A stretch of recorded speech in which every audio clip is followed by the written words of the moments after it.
¿Cómo están? Buenas noches, bienvenidos a Hoy Nos Toca, edición de días jueves. Está terminando una de las semanas políticas más movidas de los últimos tiempos en la Argentina, ¿no? Todo comenzó el lunes con el pedido de penas que el fiscal Luciani hizo para Cristina Kirchner, para un grupo de funcionarios de Vido, López, Lázaro Báez. La respuesta del martes de Cristina, una respuesta muy política, esa movilización popular que quiere hacer el peronismo para defender a Cristina Kirchner, ese respaldo que por ahora el peronismo se viene columnando detrás de esta situación de desdicha judicial que está atravesando la vicepresidenta. Y ayer, si algo le faltaba a esto, es la palabra del presidente Alberto Fernández, que fue a un programa de televisión a dos voces, en Todo Noticias, y dijo algo que un poco yo lo decía fuera de cámara. Entró con un problema y se fue con dos. Entró a arreglar un problema y se fue con dos problemas para solucionar. Me refiero a lo que dijo respecto a esa comparación, esa analogía entre la situación del fiscal Alberto Nisman y la del fiscal Diego Luciani. Ya nos vamos a detener en eso. Te quiero anticipar que hoy va a estar con nosotros en el programa en minutos nada más charlando y analizando esta semana política. Siempre digo el mejor analista político que tiene Argentina, que es Carlos Fara. Con Carlos Fara vamos a analizar todos los escenarios políticos que pueden suceder a partir de ahora, de esta situación judicial, de esta Cristina envalentonada, de este peronismo unido detrás de una persona a la cual una dirigente política quieren presentar como una proscripta política, el rol de la oposición. De eso vamos a hablar con Carlos Fara. Y en el segundo bloque va a estar con nosotros la abogada Jimena Latorre, que es miembro del Consejo de la Magistratura. La pregunta es sencilla: ¿es independiente la justicia en la Argentina? ¿Está sintiendo los embates de la política? ¿Afectan las presiones políticas a la independencia de los jueces y fiscales? Bueno, de eso vamos a estar hablando con Jimena Latorre. Y sobre el final, Leandro Dario te va a dar un panorama económico, que tiene una puntita nada más. Si recibís subsidio en la factura de luz y de gas, olvídate de poder comprar dólares ahorro. Porque parece que si cobrás subsidio para la luz y el gas, no podés comprar ninguno de los dólares o el dólar al precio oficial, que son esos famosos hasta $200 que se pueden comprar de manera bancarizada. Bien, dicho esto, nos metemos en el comentario editorial del día de hoy. La pregunta es sencilla: ¿por qué les cuesta tanto al gobierno hablar con la verdad? Todos los gobiernos, por supuesto, tienen una mirada sesgada de la realidad, tienen poca autocrítica, tienen una presentación de los hechos que siempre en general les conviene a ellos o a su gestión en desmedro de otras o de la oposición o de anteriores. Eso forma parte del juego. Lo que no se puede es tapar el sol con un dedo. Ayer el presidente, hablando en el programa Dos Voces, dijo en un momento que todo el mundo sabía que no había nada que indicara que el fiscal Alberto Nisman no se había suicidado, que se había suicidado, y que esperaba que el fiscal Luciani no haga lo mismo. Algunos lo interpretaron como un mensaje mafioso, como un apriete por lo que pasó con el fiscal Nisman. Pero esa palabra, esa frase del presidente Alberto Fernández esconde una gran mentira. Porque él dijo: todos sabemos que el fiscal Nisman se suicidó. No todos sabemos. La justicia cree lo contrario. Ya volvemos a eso. Lo curioso es que cuando murió el fiscal Nisman en enero del 2015, un ex jefe de gabinete llamado Alberto Fernández, el actual presidente, marchó el día de la lluvia en la marcha de los paraguas que organizaban los fiscales y dijo que al fiscal Alberto Nisman lo habían asesinado. Es más, la respuesta concreta de Alberto Fernández en ese momento era: todo el mundo en la Argentina sabe que Nisman no se suicidó. Alberto Nisman lo asesinaron. Hasta la presidenta Cristina Kirchner lo sabe. De hecho, el 16 de febrero de ese año escribió una columna en el diario La Nación titulada Un silencio que aturde a la presidenta, donde hablaba básicamente de eso. Ustedes no sé si recuerdan, hace unos años en Netflix estaba un documental sobre la muerte del fiscal Nisman. También aparecen, dentro de tantas voces de un excelente trabajo que se hizo para la televisión argentina, que lo hicieron americanos para la televisión argentina, habla Alberto Fernández. Esto es en el 2017. Y Alberto Fernández decía: nadie puede creer que el fiscal Nisman se suicidó. Al fiscal Nisman lo asesinaron. Claro, después cambió. Alberto se reconcilió con Cristina. Cristina lo hizo candidato a presidente, lo hizo presidente. Y ahora el presidente, a contramano de lo que dice la justicia, insiste con la teoría de que Nisman se suicidó. Cambió, el presidente cambió de parecer, como tantas veces, pero cambió en esto. Y uno podría decir, bueno, está cansado el presidente. Entonces, son días difíciles. Fue a un programa de televisión, le tiraron la pregunta y respondió apurado. Sin embargo, hoy la portavoz del gobierno, Gabriela Cerruti, armó una improvisada rueda de prensa y contestó esto respecto a ese tema. La escuchamos. No hay ninguna instancia judicial en que la justicia argentina diga que el fiscal Nisman fue asesinado. No hay ninguna instancia judicial en la Argentina que diga que el fiscal Nisman fue asesinado. Yo no puedo creer que el presidente de la Nación, la portavoz del gobierno, funcionarios de primera línea, personas que administran la vida de todos nosotros de alguna manera, que gobiernan para todos nosotros, puedan decir esta barbaridad que dijo el presidente anoche y que hoy ratificó la vocera presidencial. ¿Esto cree el gobierno? Porque esto ya no es mentir, esto es odiar la verdad.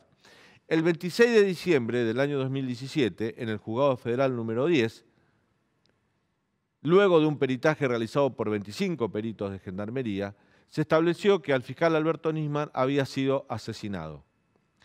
Que en ese departamento hubo más de una persona, que hubo 2 personas más, que el tema de la pólvora en la mano del fiscal Nisman demostraba una situación, la forma en que ingresó el disparo, cómo salpicó la sangre hacia las paredes, cómo había partes que donde no había salpicadura de sangre porque había un cuerpo herido que había frenado, o sea, la sangre se la llevó al asesino y no llegó a las paredes. Bueno, hay una serie de detalles que demostraron, gente que se dedica a esto y que conoce, que en esa escena del crimen no hubo un suicidio, sino un asesinato.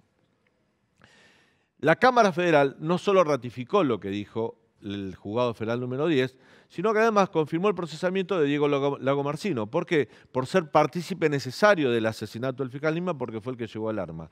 De hecho, están también procesados los custodios del fiscal Nisman.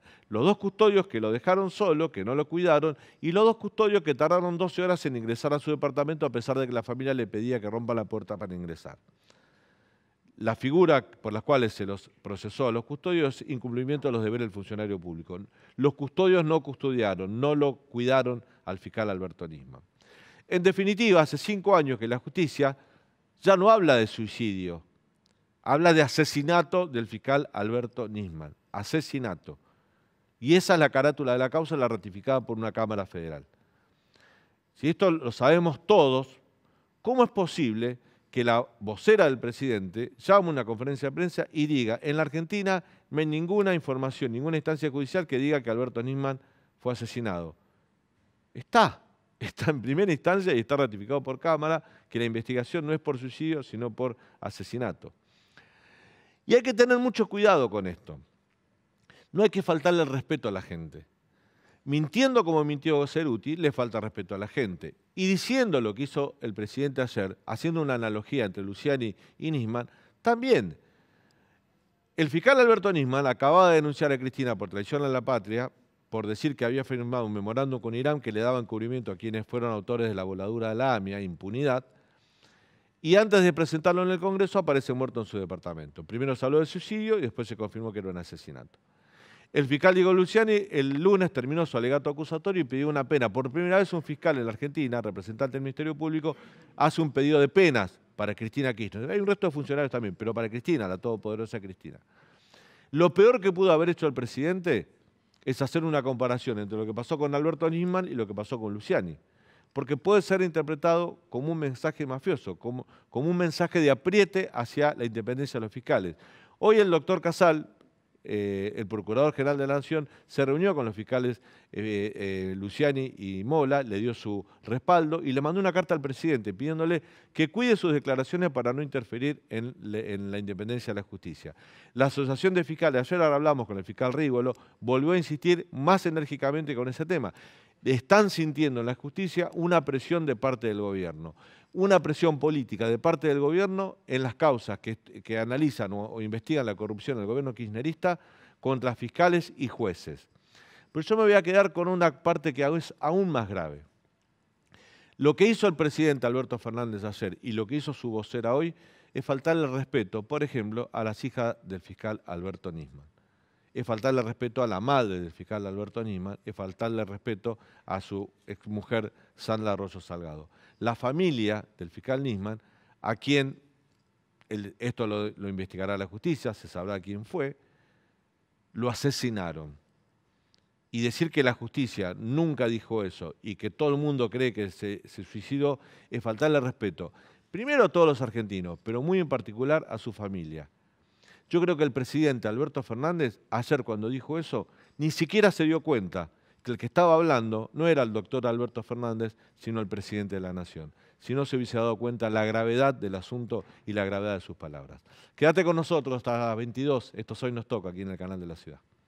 Este fiscal Luciani, la verdad que tiene que estar tranquilo porque él sabe mejor que yo que nunca recibió ningún llamado del gobierno nacional. Claramente este bastardeo que ha hecho, esta destrucción de la palabra presidencial, de la institución presidencial que ha hecho el actual presidente ha sido muy dañino. Y ya encima atribuyéndose cualidades de jurista que no tiene, obviamente, ha sistemáticamente violentado la Constitución últimamente, como lo hizo anoche una vez más. No se trata de un préstamo del Fondo Monetario Internacional, sino del Fondo de Resiliencia, que es un nuevo mecanismo de financiamiento internacional a partir de los DECs para aquellos países que más lo necesiten. Las manifestaciones de anoche, por lo menos creo que para todos, son más propias de un mensaje de códigos mafiosos, no son las palabras propias de un presidente. Bueno, arranca Hoy Nos Toca. ¿Cómo te va, Leandro? ¿Cómo andás, Daniel? Hay noticias en la economía, ¿no? Noticias fuertes vinculadas, por un lado, al dólar soja y por otro lado, a la posibilidad de las personas de acceder al dólar para atesoramiento. Las vamos a contar en un ratito. En un ratito contamos todo eso y además el dólar soja no funcionó. Pero después nos vamos a extender en eso. Bueno, vamos a analizar la semana política con el siguiente invitado. Se trata de Carlos Fara, consultor político, participó en más de 180 campañas electorales, autor del primer libro sobre consultorías políticas y fue presidente de ALACOP y ASACOP. Carlos, bienvenido. Para mí sos el mejor analista político, bueno, o sea, todos estos títulos que hay que leerlos. Se agradece mucho. Sos eso. ¿Cómo andas, Carlos? Bien, muy bien, gracias. Bueno, qué semanita para la política, ¿no? Sí, totalmente, claro, por supuesto. Digo, yo en mi comentario editorial decía que el presidente entró al estudio de TN con un problema y se fue con dos, ¿no? Sí, totalmente. Es que claro que sí, como esa situación. ¿Querés verlo a lo que dijo el presidente? Sí, estaría bueno, estaría bueno. Realmente alentar la idea de que le puede pasar al fiscal Luciani lo que le pasó a Nisman. Miren, hasta acá lo que le pasó a Nisman es que se suicidó. Hasta acá no se probó otra cosa. Yo espero que no haga algo así el fiscal Luciani, que en verdad, nada, él cumple el rol de fiscal en un juicio, él creyó cumplirlo adecuadamente así, diciendo lo que dijo. Yo lo escuché, la verdad me parece un disparate todo lo que dijo, me pareció de una debilidad jurídica asombrosa,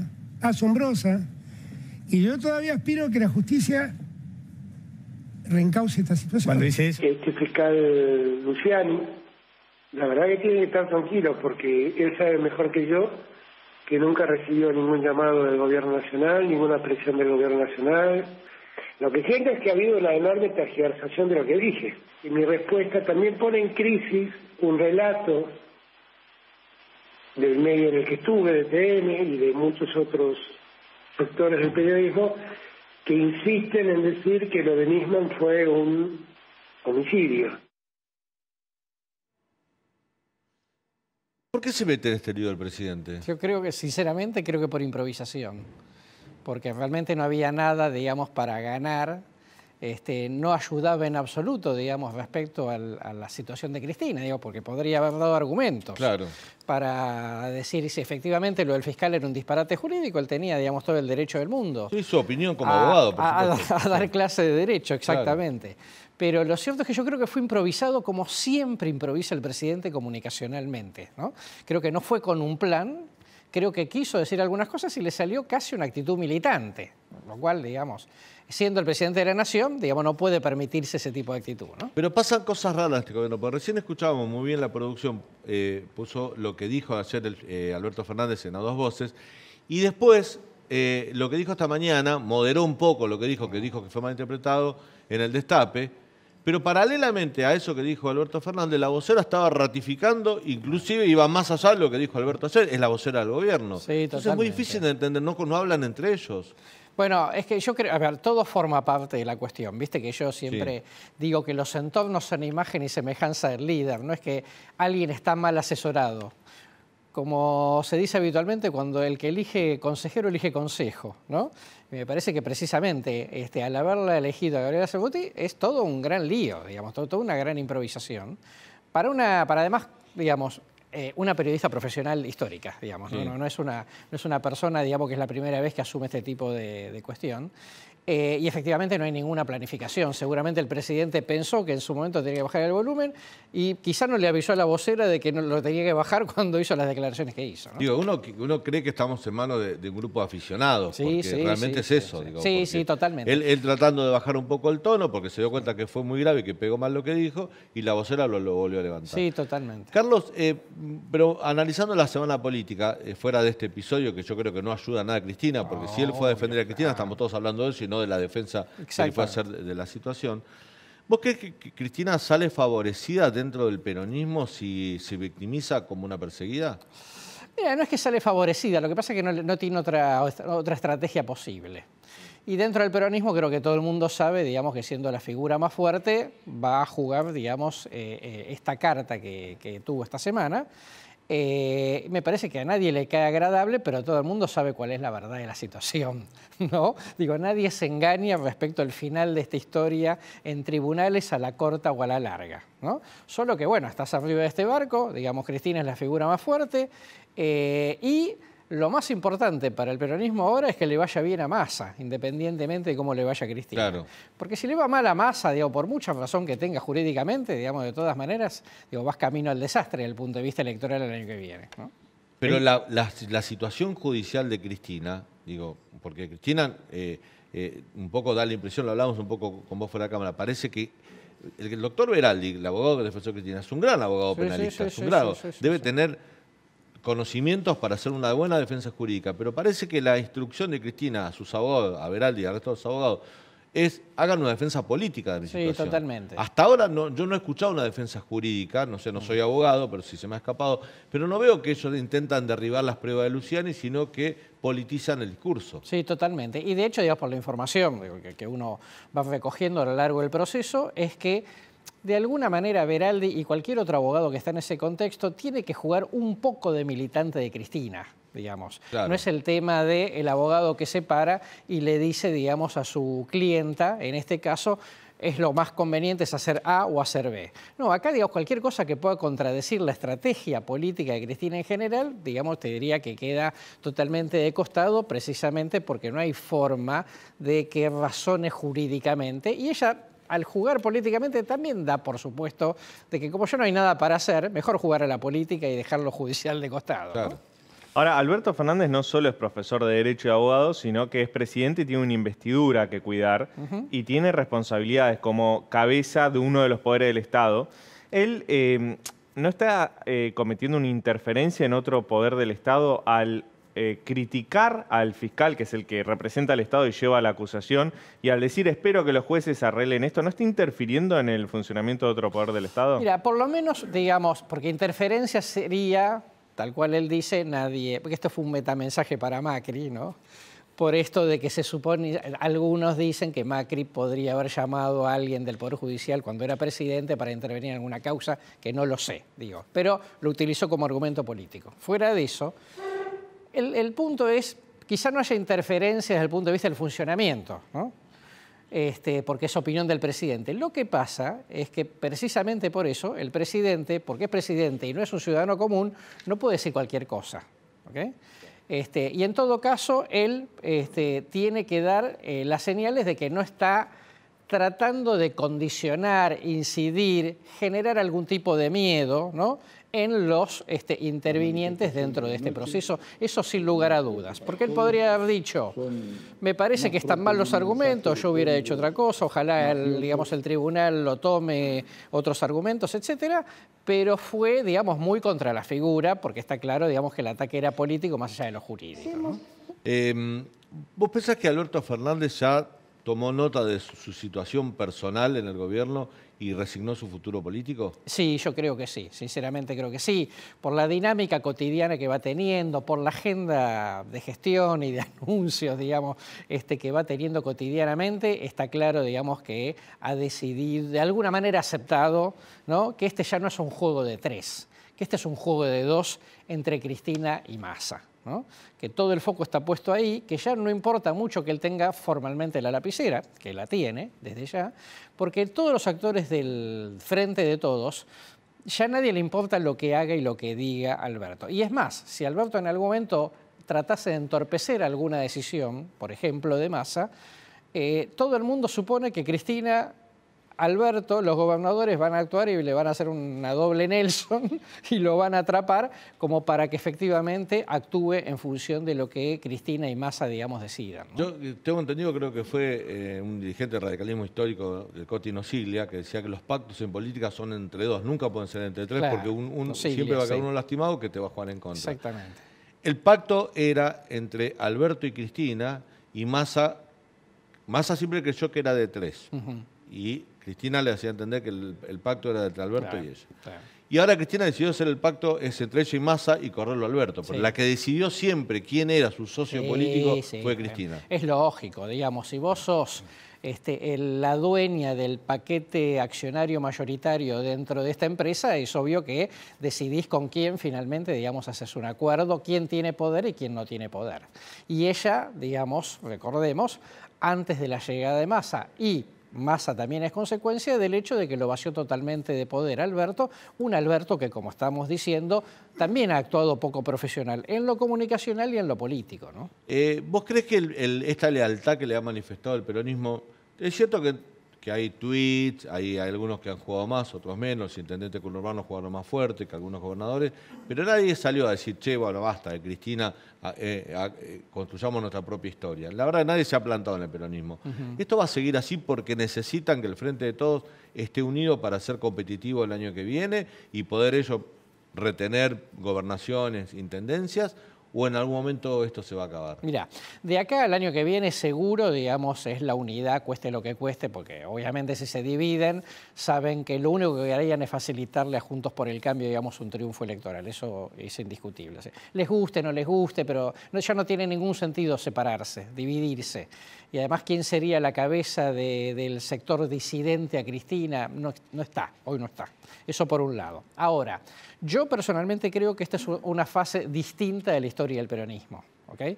En donde la verdad es que adentro del peronismo no hay rebeldía, ¿no? Ni rebeldía, digamos, contra liderazgos que han, digamos, generado todo este tipo de situaciones.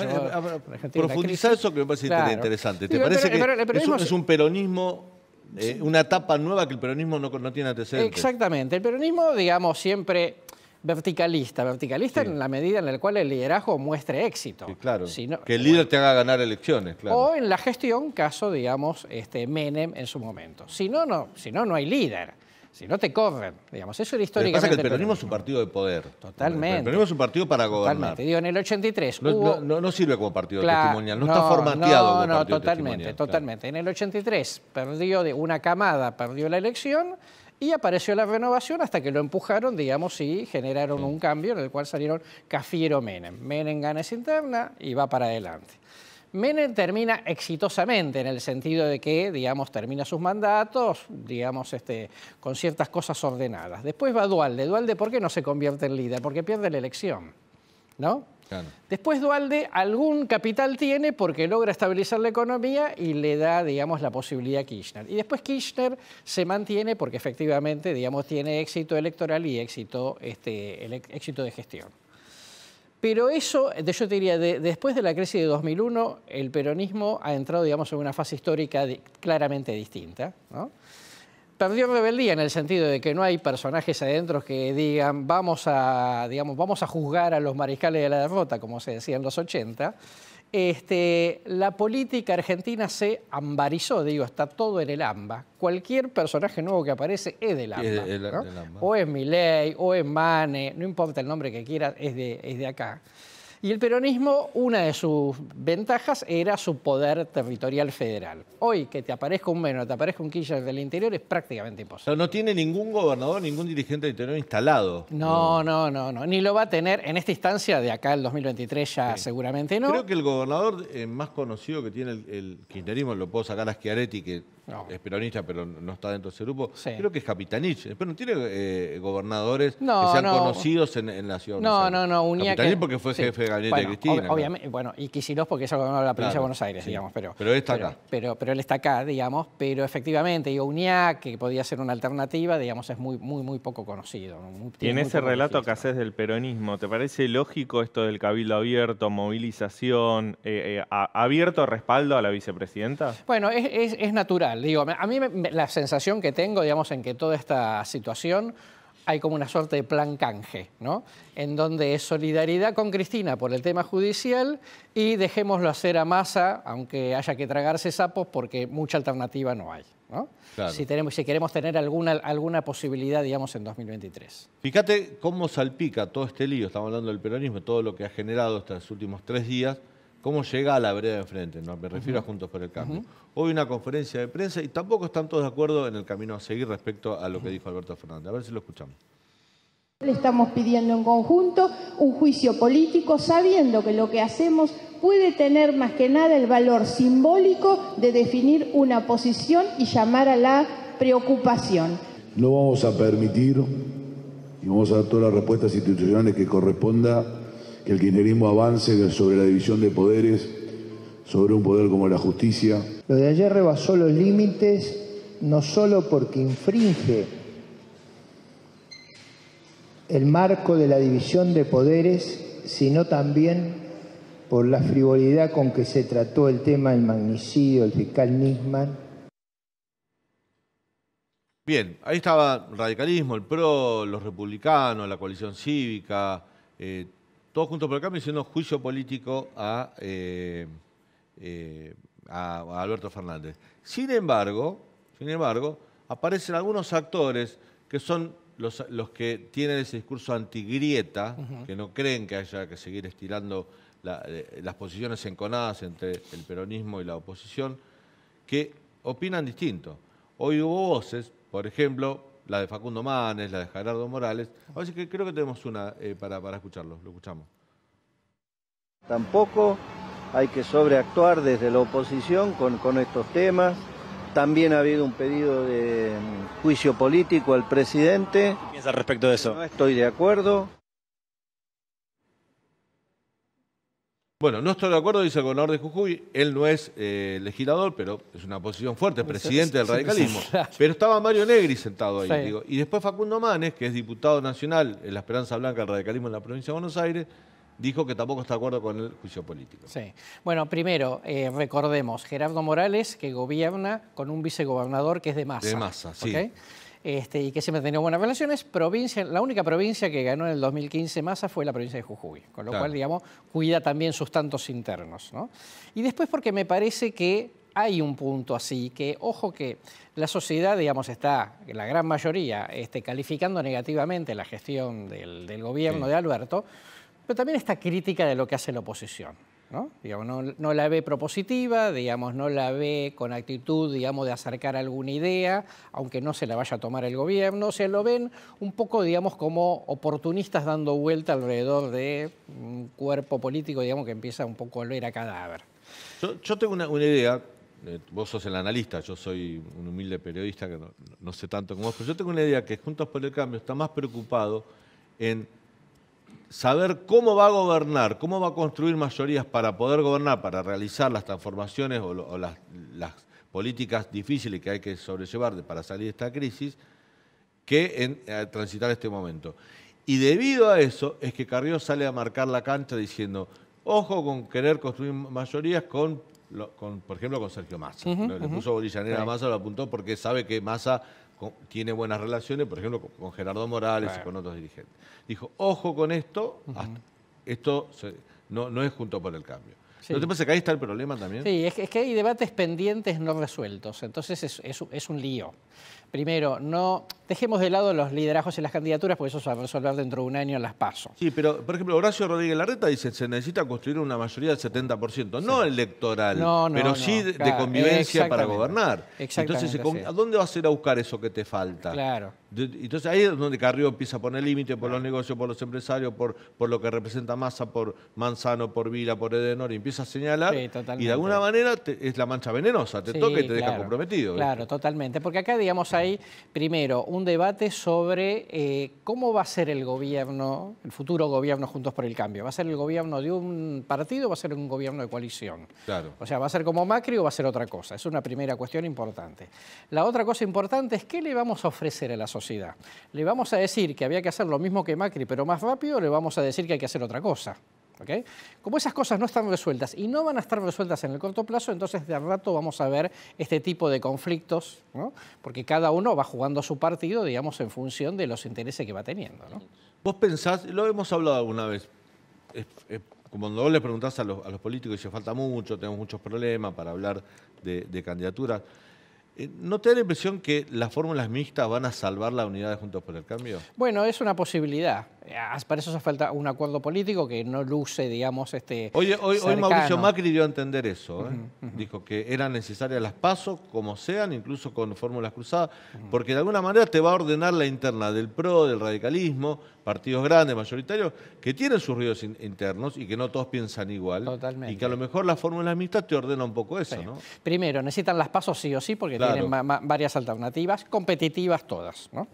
La segunda cuestión, precisamente por eso el oficialismo medio que amenazan con, y si bajamos las PASO para ahorrar plata, que es generarle un problema a Juntos por el Cambio, obviamente. Por suerte, la Constitución del 94 fijó mayoría absoluta para reformar ley electoral, con lo cual va a ser muy poco probable que eso suceda. Y el otro punto es, efectivamente, digamos, si vos cruzás, podés llegar a constituir fórmulas interesantes que vayan tomando como distintos públicos. Yo digo, de las cosas que se rumorean es que Gerardo Morales no es que quiera ser candidato a presidente, sino que quiere ser candidato a vice de Rodríguez Larreta. Claro. ¿No? Por supuesto, porque en realidad, digamos, la mayoría del radicalismo está, digamos, atrás de la figura de Manes. Eso puede darse, a mí me parecería, digamos, políticamente creativo, digamos, y muy útil. Creo que el radicalismo está, en general, tratando de estar como muy encolumnado con Manes, con lo cual eso se va a dificultar. Pero falta un año, falta un siglo, ¿no? Pero fíjate, la última, Carlos, fíjate que las últimas dos PASO, que las PASO en definitiva son internas para elegir quiénes van a ser los candidatos en las elecciones de verdad, en las definitivas, pero las últimas dos elecciones PASO fueron trascendentales para los dos gobiernos que les tocó atravesarla. Claro. El 12 de agosto del 2019 fue para Macri un día nefasto. Totalmente. Se disparó el dólar, dispararon las tasas, el riesgo país, fue una semana económica terrible. Y las PASO del año pasado, que le dio una derrota histórica también al peronismo, no definía nada, pero la derrota era histórica por la bajo caudal electoral, puso al kirchnerismo, que hasta ese momento estaba callado, en contra del acuerdo con el FMI, en contra de Alberto Fernández, a marcarle los errores de gestión, los errores de la pandemia, y empezó toda una interna dentro del Frente de Todos que todavía no terminó y todavía no tiene fin, ¿no? Exactamente así, totalmente así. Sí, es fundamental, me parece, y además, digo, cuando ya está como lanzado el proceso, cambiar las reglas de juego genera sospechas.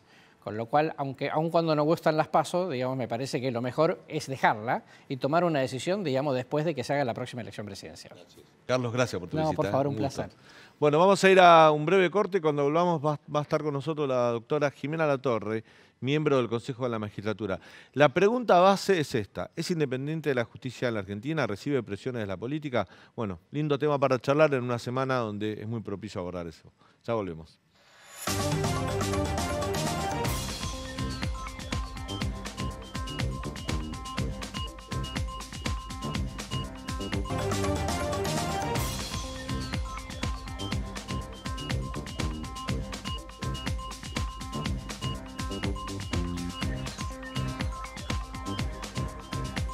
Bueno, uno de los temas que se puso en debate en los últimos días, desde que empezó el alegato acusatorio del fiscal Luciani contra Cristina Kirchner y el resto de los funcionarios y empresarios, es sobre la independencia del Poder Judicial.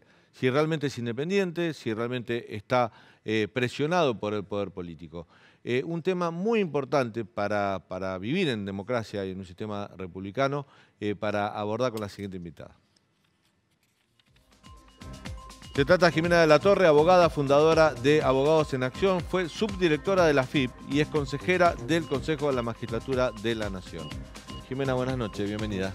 Buenas noches, gracias por la invitación. Bueno, ¿cómo se ve desde el Consejo de la Magistratura, que es junto con la Corte Suprema, son los órganos madres que para administrar todo el Poder Judicial, esta situación? ¿Es independiente el Poder Judicial? ¿Está recibiendo presiones? Porque que el procurador Casal le tenga que mandar una carta al presidente, que la Asociación de Magistrados o la Asociación de Fiscales emitan comunicados y le manden misivas al presidente pidiéndole que no se entrometa, está diciendo algo, ¿no? No, sí, claramente. Yo creo que tenemos que dividir, ¿no? O sea, creo que los fiscales Mola y Luciani nos han demostrado que se puede trabajar con lealtad e independencia y con imparcialidad y profesionalmente. Por otro lado, vemos que hay una defensa de los imputados, entre ellas la vicepresidenta de la Nación, que vos lo decías hace un rato, ¿no? En vez de defenderse en los estrados y a través de su abogado, ir rebatiendo todas las pruebas que los fiscales fueron presentando a lo largo de sus alegatos, nos encontramos con arengas políticas, con presiones, con comunicados de presidencia manifestando e interfiriendo en el trabajo de la justicia, sembrando duda respecto a esa imparcialidad de los jueces y los fiscales. Y la verdad que todo eso, ¿no? Cuando uno escucha a un sindicalista diciendo si no le acomodó los dientes el dentista, se los vamos a acomodar nosotros. Luciani, sí. Digo, son muchas la sumatoria. Sí, el lunes hubo algunos militantes del kirchnerismo que querían publicar la dirección de los domicilios de los fiscales y de los jueces, como para ir a escracharlo, lo cual también es peligroso eso, ¿no?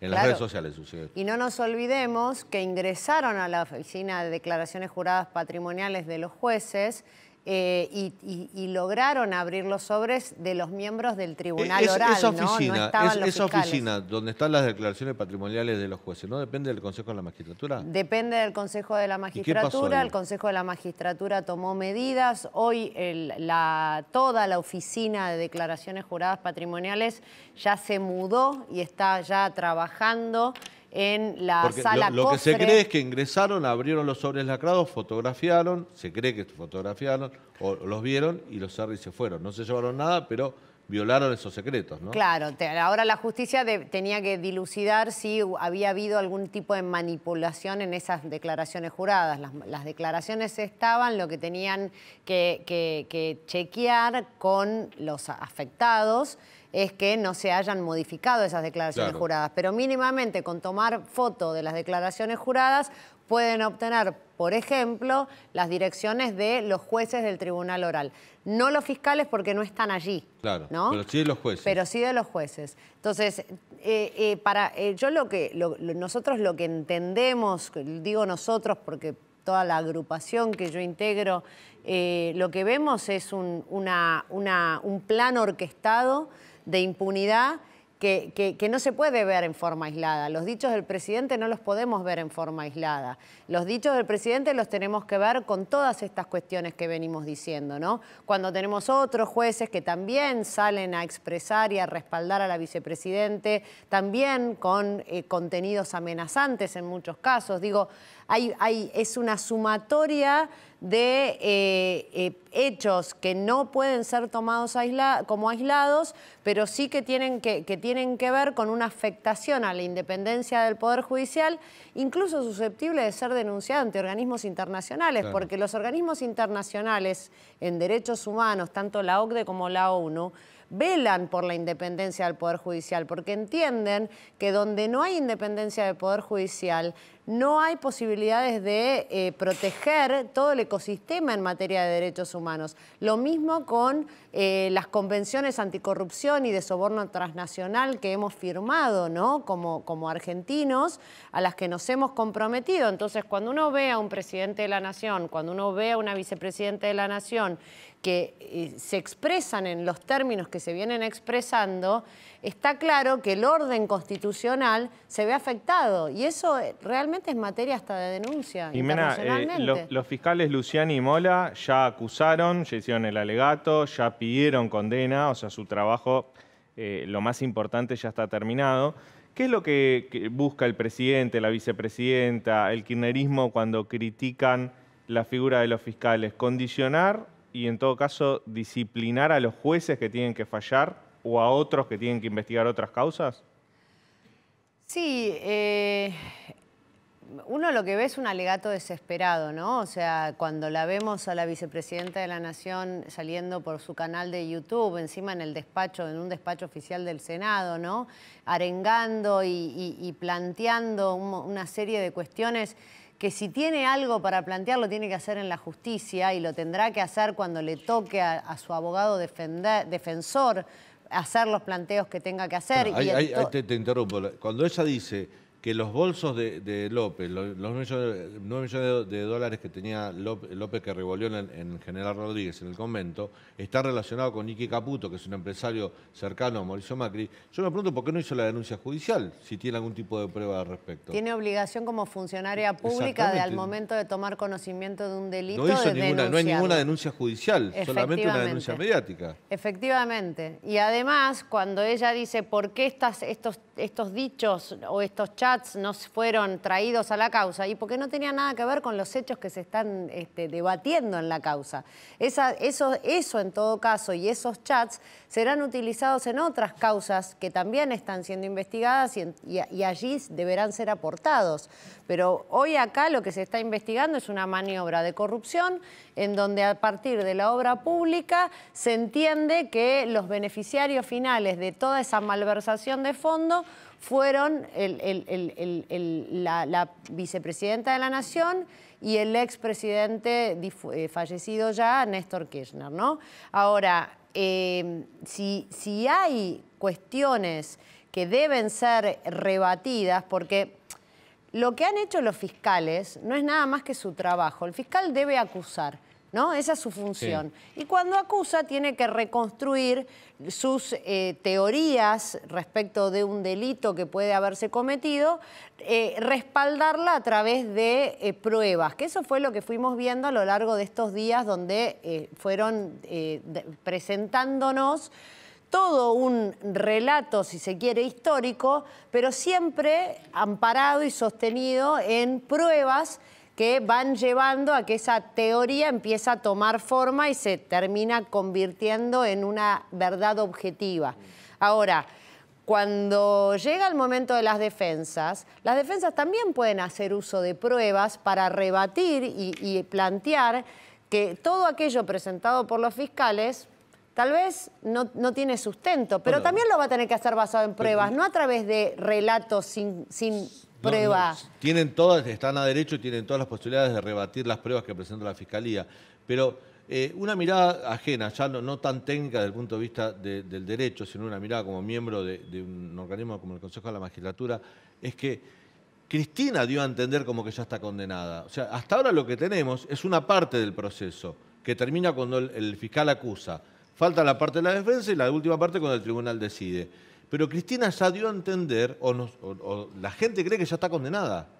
¿Vos te das cuenta de eso, no? Que en el ambiente se respira eso. No sé si vieron que en las declaraciones de Alberto Fernández, en el programa de televisión, él hablaba de la condena de los jueces. Sí, y hablaba de los jueces. De los jueces. Como entonces, hasta el propio presidente lleva a esa confusión.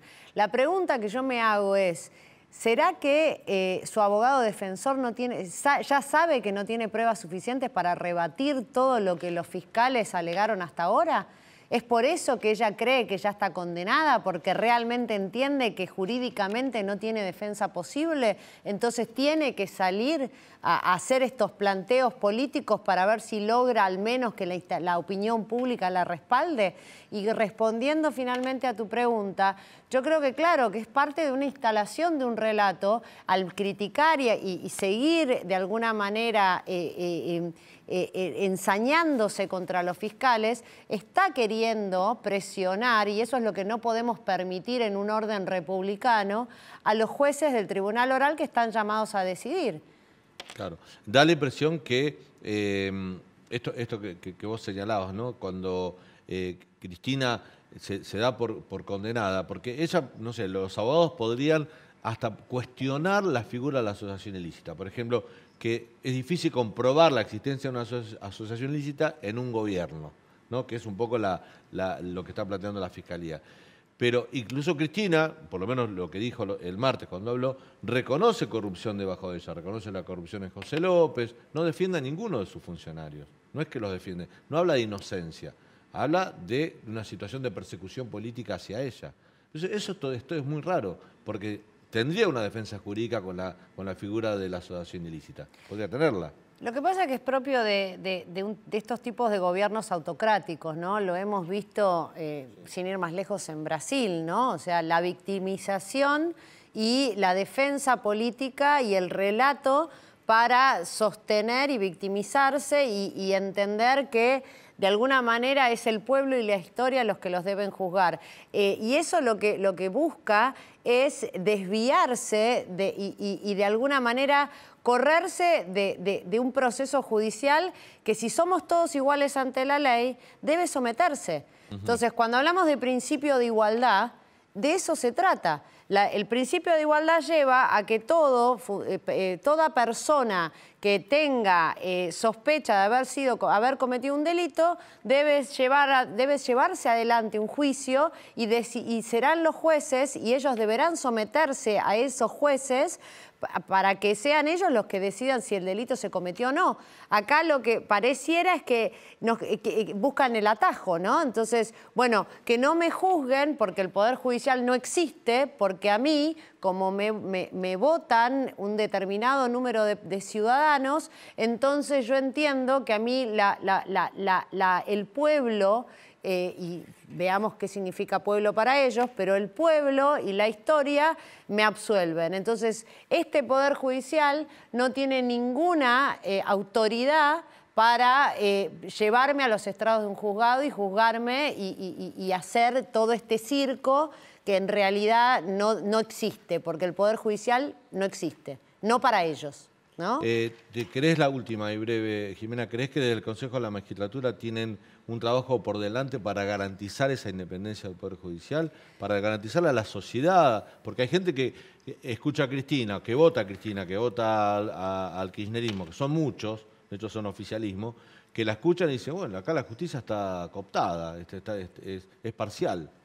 Bueno, creo que lo que hemos visto hasta ahora demuestra que eso no es así, que la justicia no está cooptada, que podremos tener algunos jueces o algunos fiscales menos imparciales, pero nosotros desde el Consejo de la Magistratura, yo personalmente estoy trabajando en un nuevo reglamento, en un nuevo proceso de selección de jueces para justamente reforzar y contribuir a garantizar que se elijan realmente en esas ternas a los mejores y no a los más amigos tratando de quitarle todos aquellos vericuetos de discrecionalidad que puede tener el proceso, en donde podría llegar a haber algún grado de manipulación o acomodo, ¿no? Si se quiere, sí, claro, para beneficiar a los más amigos y no que realmente tengamos a los mejores y más capacitados para el cargo al que están aspirando, ¿no? Gracias, Jimena, por No, al contrario, gracias a ustedes. Vamos a ir al último corte. Este es muy breve. Cuando volvamos, las últimas novedades de la economía. Algunas muy importantes, te las cuenta Leandro Dario. Ya volvemos.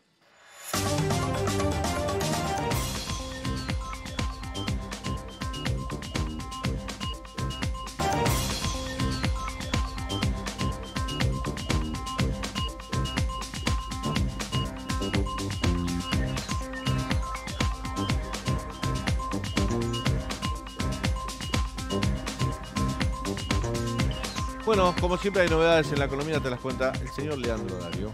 Daniel, vos sabés que el gobierno en agosto, en este agosto tan complicado, julio-agosto, el Banco Central propuso este famoso dólar soja para el campo. Bueno, el famoso dólar soja para el campo, que consistía en que un 30% de lo que liquidaban los productores lo podían dolarizar al dólar solidario y hacerse los billetes, fue un rotundo fracaso.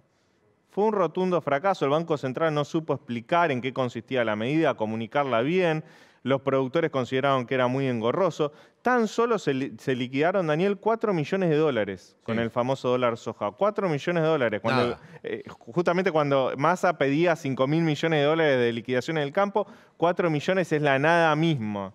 Entonces, esta medida que se vence el próximo miércoles va a ser reformulada por el gobierno de alguna forma. Eso es lo que le pidieron las entidades del campo a Sergio Massa en las reuniones que tuvieron. Le dijeron, es una medida que los productores no entienden, no usan, es difícil de aplicar, hagamos una cosa distinta. Bueno, el gobierno quedó en contestar, todavía no lo hizo, a ver si va a proponer un mecanismo más simple o si va a otorgar algún alivio fiscal a los productores que liquiden divisas en este momento, en un momento en el cual el Banco Central las necesita más que nunca. Justamente por esa necesidad de divisa del Banco Central, el gobierno también decide cerrar un poco más el cepo, endurecer el torniquete sobre las reservas del Banco Central, y empezó a correr la versión hoy, todavía es una versión, no hay un anuncio oficial, pero empezó a correr fuertemente desde el Palacio de Hacienda, de que no podrían comprar dólares solidarios para atesoramiento, el famoso cupo de $200, aquellas personas que se hayan anotado en el registro para recibir subsidios. Es decir, si vos pediste subsidios a la luz, al gas, al agua, no vas a poder acceder, si esto se confirma, a los $200 por mes del dólar para atesoramiento, el dólar ahorro. Bueno, esto es una medida que el gobierno... Ya había sucedido, por ejemplo, en la época de la pandemia, con la gente que cobraba los ATP, ¿te acordás? Sí. Que te recibiera un subsidio estatal para suplir el sueldo, pero no te dejaban comprar dólares. No solo la gente que... si tu empresa cobraba algún tipo de subsidio para pagarte tu sueldo, vos indirectamente tampoco podías acceder a los dólares. Eso era algo que el trabajador no lo había pedido, lo pide la empresa, y el trabajador, bueno, se quedó fuera de la posibilidad de acceder al dólar ahorro. Pero no solo fueron los que recibieron ATP, sino también aquellos que son beneficiarios de planes sociales. Los que reciben planes sociales tampoco pueden acceder al cupo de $200. Bueno, estas prohibiciones se extenderían a los que pidieron subsidios a la luz y el gas. Si se confirma la medida, recordemos que es un Te hago una pregunta más a todo esto. ¿Y los que se suman al previaje, que no deja de ser un subsidio estatal para algún tipo de actividad? Bueno, ¿también te van a impedir comprar los dólares? Hasta ahora ellos no quedaron en la red de los que no pueden comprar dólares. Hasta ahora Pero podría ser también, Pero podría ser, por supuesto, porque es un subsidio a aquellos que quieren hacer turismo dentro del país. Totalmente. Incluso se podría limitar a los establecimientos hoteleros que los reciben. Porque ellos también se benefician con el previaje.